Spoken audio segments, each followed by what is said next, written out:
नमस्कार दोस्तों, आप सभी का स्वागत है आपके अपने YouTube channel Ashok Chawla education app पर। दोस्तों, आज हम जिस लेसन प्लान के साथ मिल रहे हैं वो संस्कृत गद्य का लेसन प्लान है और जिसका प्रकरण, टॉपिक या शीर्षक जो भी आप हैं वो है प्रत्यभिज्ञानम। दोस्तों, ये कक्षा नौवीं, जो कक्षा 9 में एनसीईआरटी की बुक चलती है शैमूसी, उसका कक्षा 9 का चैप्टर है, जिसमें हम संस्कृत गद्य से रिलेटेड प्रत्यभिज्ञानम, जो आज का इसका मतलब है प्रत्यभिज्ञानम का पहचान, यानी किसी भी चीज़ की पहचान है ना, तो ठीक है, उससे संबंधित आज का लेसन प्लान स्टार्ट करने वाले हैं। तो सबसे पहले देखिए, मैं सामान्य बात आपके साथ कर लेता हूँ। देखिए, हमारे चैनल पर आपको चाहे संस्कृत विषय हो, चाहे हिंदी, इंग्लिश या फिर अन्य जो भी, चाहे जैसा भी विषय हो, होम साइंस वगैरह जो भी, उससे संबंधित आपको लेसन प्लान हमारे को देखने को मिल जाएंगे। आपको अब जैसे ही आप हमारे प्लेलिस्ट में जाते हो तो वहाँ पे प्लेलिस्ट में आपको बहुत से लेसन प्लान ऐसे देखने को मिलेंगे। ठीक है, वहाँ से आप इजीली उसको बना सकते हो।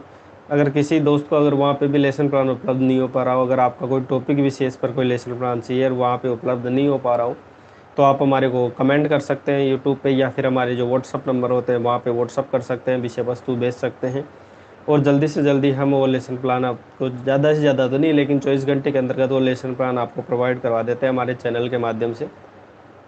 तो किसी प्रकार की कोई टेंशन लेने की ज़रूरत नहीं, बस आप, जो बच्चा नया हो वो चैनल को सब्सक्राइब कर लीजिए और बेल आइकन ज़रूर प्रेस कर लीजिए, क्योंकि हमारे जो भी वीडियो हम अपलोड करते हैं उसका नोटिफिकेशन सबसे पहले आपके पास पहुंच सके। ठीक है, आज की लेसन प्लान है संस्कृत गद्य का लेसन प्लान हो और प्रत्यभिज्ञानम, जो आज का हमारा शीर्षक है, उससे संबंधित लेसन प्लान स्टार्ट करते हैं। तो सबसे पहले आपको देखिए, जब पाठ्य योजना जब आप कक्षा के अंतर्गत पढ़ाने जाते हो तो सबसे पहले आपको श्यामपट्ट कौशल दिखाना होता है, जिसमें आप विद्यालय का नाम, कक्षा, कालांश, विषय, दिनांक, दिवस, अवधि इत्यादि ये सभी चीज़ें आपको वहाँ पे लिखनी होती है। सामान्य बात आपको अच्छे से पता होनी चाहिए। उसके बाद देखिए, प्रकरण, प्रकरणम का जो नाम होता है, प्रकरण का नाम, जैसे मैंने पिछली पाठ्य योजना में भी आपको बताया हुआ है कि प्रकरण का नाम आप उद्देश्य कथन करते हो तब लिखा जाता है, उससे पहले यहाँ पे नहीं लिखा जाता, तो तब तक इसको खाली रखा जाता है। ठीक है, ठीक है। उसके बाद बात करते हैं, देखिए, किसी भी पाठ्य योजना को पढ़ाते समय उसके उद्देश्यों पर विशेष ध्यान रखना चाहिए, क्योंकि किसी भी पाठ को पढ़ने का औचित्य होना चाहिए, उसका एक उद्देश्य होना चाहिए। ठीक है, तो इसमें देखिए, इस पहले सामान्य उद्देश्य की बात कर लेते हैं, जो हमारे विषय से रिलेटेड है। आज का हमारा विषय है जो संस्कृत गद्य। तो संस्कृत गद्य से रिलेटेड जो उद्देश्य होंगे हमारे, कैसे उद्देश्य होंगे, वो सामान्य उद्देश्य, जिसमें पहला देखिए, छात्रेषु संस्कृत भाषा में प्रति अनुरागोत्पादनम, यानी संस्कृत भाषा के प्रति छात्रों में क्या करता है, अनुराग उत्पन्न करना है। छात्रेषु संस्कृत गद्यम प्रति अभिरुचि जागरणम, छात्रों में गद्य के प्रति क्या करता है, रुचि जागरण करना है।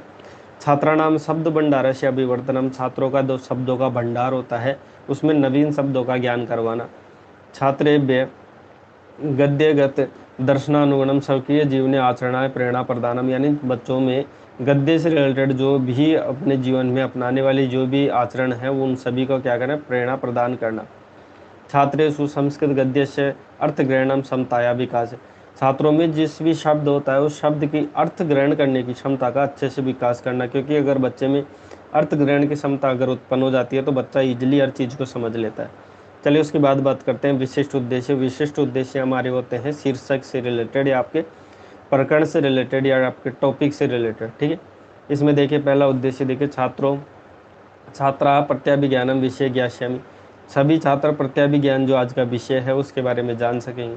छात्रा नवीन शब्दानाम ज्ञान प्रदानम, छात्रों में जो पाठ के अकॉर्डिंग जो प्रत्यभिज्ञान जो पाठ है उससे संबंधित, इसमें क्या है, लेसन प्लान को समझ सकेंगे, उसके नवीन शब्दों को समझ सकेंगे।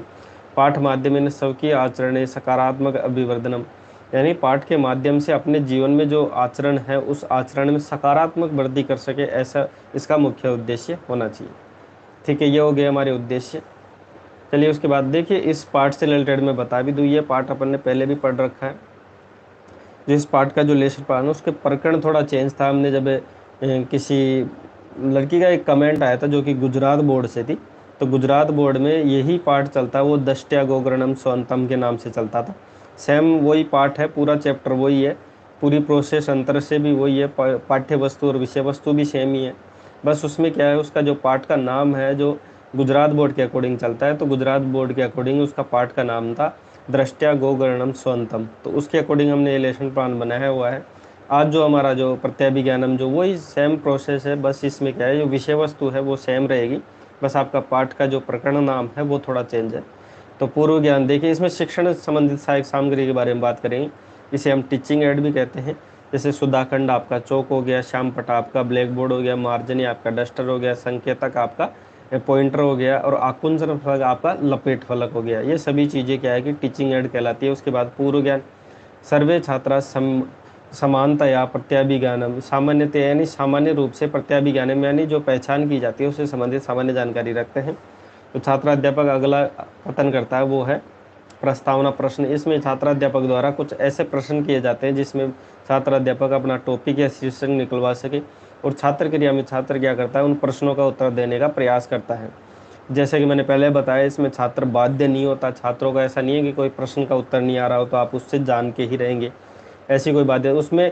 आप प्रश्न का प्रकार चेंज कर सकते हैं उत्तर जानने के लिए। ऐसा नहीं है कि बच्चा इसमें बाध्य नहीं होता, ये ध्यान रखना। बच्चा मौन भी नहीं रहता इसमें।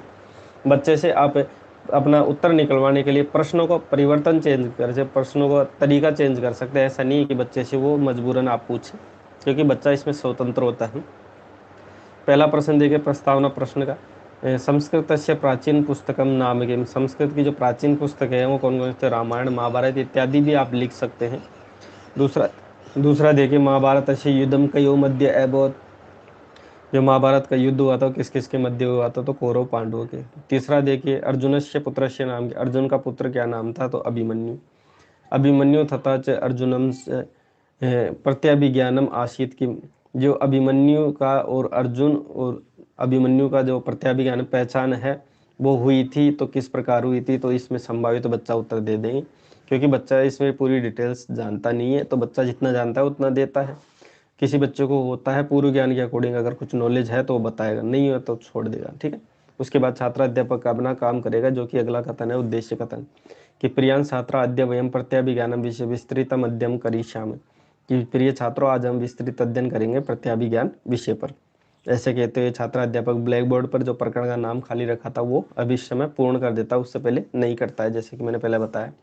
उसके बाद देखिए अगला बिंदु है प्रस्तुतिकरणम। प्रस्तुतिकरण में क्या होता है, छात्र अध्यापक द्वारा बच्चों से जो पाठ्य वस्तु है, जो अपना चैप्टर है वो निकालने के लिए कहता है, और सभी छात्र पाठ्य वस्तु को निकाल लेते हैं। अगला बिंदु है आदर्श वाचनम। इसमें क्या होता है कि आदर्श वाचन छात्र अध्यापक है कक्षा उचित स्वर के अनुसार, विराम आदि चिन्हों के अनुसार, भाव अनुगुण के समान, समुचित स्वर के अनुसार, शुद्धता का और स्पष्टता का ध्यान रखते हुए आदर्श वाचन करता है। सर्वे छात्रा ध्यान पूर्वक श्रोष्यन्ति, सभी छात्र इसको क्या करते हैं, ध्यान पूर्वक सुनते हैं। उसके बाद देखिए अगला बिंदु की बात करें तो वो है अनुवाचनम। अनुवाचन में क्या होता है कि छात्र अध्यापक द्वारा कतिपय छात्रान यानी किन्हीं छात्रों को आदर्श वाचन के लिए गद्यांश में से पढ़ने के लिए अनुवाचन करने के लिए निर्देश देता है, कि आप आदर्श वाचन जो मैंने पढ़ा है उसका अनुवाचन करने के लिए वो निर्देश देता है। अन्य छात्र जो बात, इसमें देखिए मैंने पहले बताया कि कतिपय छात्र किन्हीं छात्रों को खड़ा किया जाता है, बाकी छात्र क्या है सावधानी से उसको सुनते हैं, ठीक है। उसके बाद अगला बिंदु देखिए अशुद्धि संशोधन। इसमें क्या होता है, छात्र अध्यापक द्वारा जो पाठ्य वस्तु बच्चे के द्वारा पढ़ी जाती है उसमें से बच्चा किन्हीं शब्दों में अशुद्धियाँ कर देता है, उन अशुद्धि शब्दों को छात्र अध्यापक क्या है छात्रों के साथ के संयोग से संशोधन करता है उन कठिन शब्दों का, ठीक है। उसके बाद देखिए अगला बिंदु है काठिन्य निवारणम। इसमें क्या होता है कि कठिन शब्द होते हैं ना, उनका तो संशोधन हो चुका है, लेकिन कठिन शब्द हो जिनका बच्चा समझ नहीं पा रहा, ठीक है, जिनमें अशुद्धि हो उनका शुद्धि संशोधन छात्र अध्यापक ने कर दिया। लेकिन किन्हीं बच्चों में क्या होता है कि शब्दों को समझने में कठिनता होती है कि शब्द का मतलब क्या होता है, उन्हें जानने के लिए छात्र अध्यापक क्या करता है कि उन शब्दों को एक बार ब्लैक बोर्ड पर लिखता है, और फिर बच्चों की मदद से ही उसको क्या है अर्थ ग्रहण करवा के उसका वाक्य प्रयोग भी करवाता है। जैसे प्रत्यभिज्ञानम का मतलब होता है पहचान, तो मम प्रत्यभिज्ञानम नास्ति, यानी मेरी कोई पहचान नहीं है, ऐसे करते हो कोई भी वाक्य आप बना सकते हो। ये बच्चों के मूल्यांकन पर आधारित है। उससे सौभद्र अभिमन्यु, क्योंकि ये सुभद्रा से उत्पन्न पुत्र था इसलिए सौभद्र। पदाती होती पैदल चलने वाला, ग्रहित है पकड़ा गया, गोग्रहणम गायों का अपहरण, ठीक है। ये सभी इसके वाक्य प्रयोग भी आगे दिए गए हैं, आप इनको देखते हैं। उसके बाद देखिए अगला बिंदु है मौन ज्ञान यानी मौन वाचनम। इसमें क्या होता है कि छात्र अध्यापक द्वारा संपूर्ण विषय वस्तु तो पढ़ा दी जाती है, अब बच्चे को जो कहीं पे अशुद्धि हुई उनका शुद्धि संशोधन, जहाँ पे कठिनता है उनका काठिन्य निवारण, सब कुछ करा दिया गया। अब छात्र अध्यापक द्वारा संपूर्ण विषय वस्तु ठीक करवाने के बाद बच्चों को मौन रहते हुए पाठ्य वस्तु को दोबारा पढ़ने के लिए कहा जाता है, और खुद क्या करता है स्वयं क्या है कक्षा का निरीक्षण करता है ना, स्वयं च कक्षाया निरीक्षणम करिष्यति। उसके बाद देखिए विचार विश्लेषणात्मक स्पष्टीकरण अंश। इसमें देखिए 1 या 2 प्रश्न ऐसे रखे जाते हैं जिसमें छात्र अध्यापक की विचार शक्ति, तर्क शक्ति, कल्पना शक्ति का विकास करने के लिए प्रश्न दिए जाते हैं, जिसमें बच्चे से प्रश्न पूछा जाता है। अगर बच्चे का उसका उत्तर सामान्य होता है तो शिक्षक क्या करता है, उसका स्पष्टीकरण के माध्यम से, थोड़ी डिटेल के माध्यम से उस प्रश्न का उत्तर देता है। जैसे प्रश्न किया गया, अर्जुन कीदृश वेशम धृतवान, यानी अर्जुन ने कैसा वेश धारण किया था, तो वृषणल्ला का, इसमें पाठ के अकॉर्डिंग वृषणल्ला का, इसमें जब ये अज्ञातवास जब यहाँ काट रहे थे विराटनगर में, तब की बात है ये ना, पाठ के अकॉर्डिंग अगर आप पाठ पढ़ रहे हो तो आपको अच्छे से पता होगा। उसके बाद देखिए छात्र अध्यापक क्या करता है, थोड़ा स्पष्ट करके बताता है कि अज्ञातवास काले पांडव विराट नगरे निवसन्ति, यानी अज्ञातवास काल में छात्र पांडव कहाँ पे निवास कर रहे थे, विराट नगर में। तो सर्वे पांडवा वेशभूषा धारितवान निवसति, यानी सभी जो पांडव है वो अलग अलग वेशभूषा का धारण करके वहाँ पे निवास कर रहे थे, है ना। तो धनुर्धारी अर्जुन वृषणल्ला इति वेशे धृतवान, यानी जो अर्जुन है, धनुर्धारी अर्जुन है, वो वृषणल्ला का, यानी वृषणल्ला का इसमें मतलब ही यही है कि वो स्त्री का रूप में वेश धारण कर रहे थे, जो एक स्त्री रूप में था ना, तो वेश धारण कर रहे थे। तो छात्र अध्यापक थोड़ा इसका थोड़ा डिटेल से बताता है। उसके बाद देखिए बोध प्रश्न। अब छात्र अध्यापक द्वारा कुछ बोध प्रश्न किए जाते हैं कि बच्चे को कितनी पाठ्य योजना समझ में आई है, अच्छे से पाठ्य वस्तु समझ में आई है कि नहीं आई। इसमें पहला प्रश्न देखिए, क उपामवेज मिश्रावशित अभवती, यानी इसमें क्या होता है कि इसमें ये बताया गया है कि कौन जो पार्वती के, यानी जो शिव की पत्नी है पार्वती, उसके जैसा वेश धारण करता है, तो अर्जुन वृषणल्ला का, जैसे मैंने बताया है। दूसरा देखिए, कश्या अभिभाषण कौतूहलम महत भवती, यानी इसमें किसकी अभिभाषण करने की या अभिलाषा थी, कि मतलब इसमें किस में, जैसे अभिमन्यु जब उसको पकड़ा गया था अभिमन्यु को, तो किस में इतनी इच्छा थी कि मैं अभिमन्यु से बात करूं, तो वो है वृषणल्ला, यानी अर्जुन की इच्छा थी। अर्जुन मतलब लालायित हो रहा था, कौतूहल हो रहा था कि मैं इससे बात करूंगा। तीसरा देखिए, कै अशस्त्र आशित, यानी जो शस्त्र से रहित कौन था उस समय जब अभिमन्यु को पकड़ने गया था, तो वो भीमसेन था, यानी भीम थे जो बिना शस्त्र के वहाँ पे गए थे। उसके बाद देखिए मूल्यांकन प्रश्न। अब देखिए मूल्यांकन प्रश्न ऐसे होते हैं जिसमें छात्र अध्यापक बच्चों का आकलन करने के लिए प्रश्न रखता है, और ये प्रश्न होते हैं सभी विषय वस्तु के आधार पर होते हैं। जिसमें पहला प्रश्न देखिए, वृषणल्ला की अस्ति, यानी वृषणल्ला किम अस्ति, वृषणल्ला कौन था, तो वृषणल्ला क्या था, धनुर्धारी अर्जुन। दूसरा देखिए, क्या ग्रहणम गतः आसीत, यानी जो उसको ग्रहण किया गया था या उसको पकड़ा गया था, तो वो कौन था, तो वो था अभिमन्यु। कया गोग्रहणम अभवत, यानी जो गायों का अपहरण किया गया था वो किस प्रकार से किया गया, तो दिष्टया, यानी भाग्य से। दिष्टया का मतलब होता है भाग्य से, ये ध्यान रखना। तो भाग्य से ये गोग्रहणम, यानी गायों का अपहरण किया गया था। चौथा प्रश्न देखिए, अभिमन्यु कथम गृहीतम आसीत, यानी अभिमन्यु किसके द्वारा पकड़ा गया था, तो भीमसेन की बाहुव्याम, यानी भुजाओं के द्वारा। ये बाहुव्याम किया गया है, द्विवचन के लिए किया गया है ना।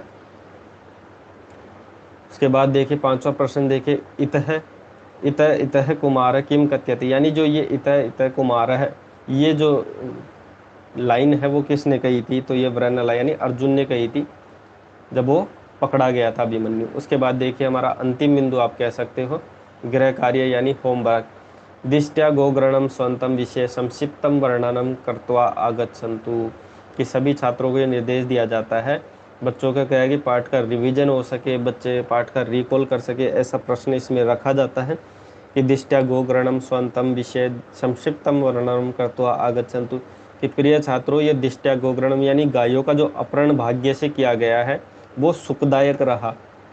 तो इस पाठ के अकॉर्डिंग यही बताया गया है, क्योंकि अभिमन्यु जब पकड़ा जाता है, हालांकि वो तो गलत समझ रहा था कि मेरे को पकड़ लिया गया, मैं यहाँ पे बंदी बन गया, लेकिन उसका वहाँ पे पकड़ा जाना और कौरवों के द्वारा वहाँ पर गायों का अपहरण करना वो क्या है उसके लिए लाभदायक है, क्योंकि अपने उसके परिवारजन, उसके जितने भी पारिवारिक लोग थे वो सभी मिल गए थे, तो इसलिए ये गायों का अपहरण किया गया था वो सुखदायक रहा उसके लिए। तो इस कहानी का संक्षिप्त विवरण छात्र करके लाएंगे। इसके पीडीएफ के लिंक आपको नीचे डिस्क्रिप्शन में देखने को मिल जाएगा, वहाँ से आप इजीली डाउनलोड करके इसको बना सकते हो। बाकी किसी छात्र को अगर देखिए कोई ऐसा लेसन प्लान चाहिए जो अन्य विषयों पर हो या फिर अन्य किसी प्रकरण या संस्कृत से ही रिलेटेड किसी अन्य प्रकरण हो, तो आप हमारे को यहाँ पे व्हाट्सअप कर सकते हैं। मात्र 24 घंटे के अंतर्गत वो लेसन प्लान बना के आपको हमारे चैनल अशोक चावला एजुकेशन माध्यम से आपको प्रोवाइड करवा दिया जाता है। जो बच्चा नया हो वो चैनल को जरूर सब्सक्राइब कर ले और बेल आइकन जरूर प्रेस कर ले। चलिए मिलते हैं ऐसी नई पाठ्य योजना के साथ। वीडियो देखने के लिए आपका बहुत बहुत धन्यवाद।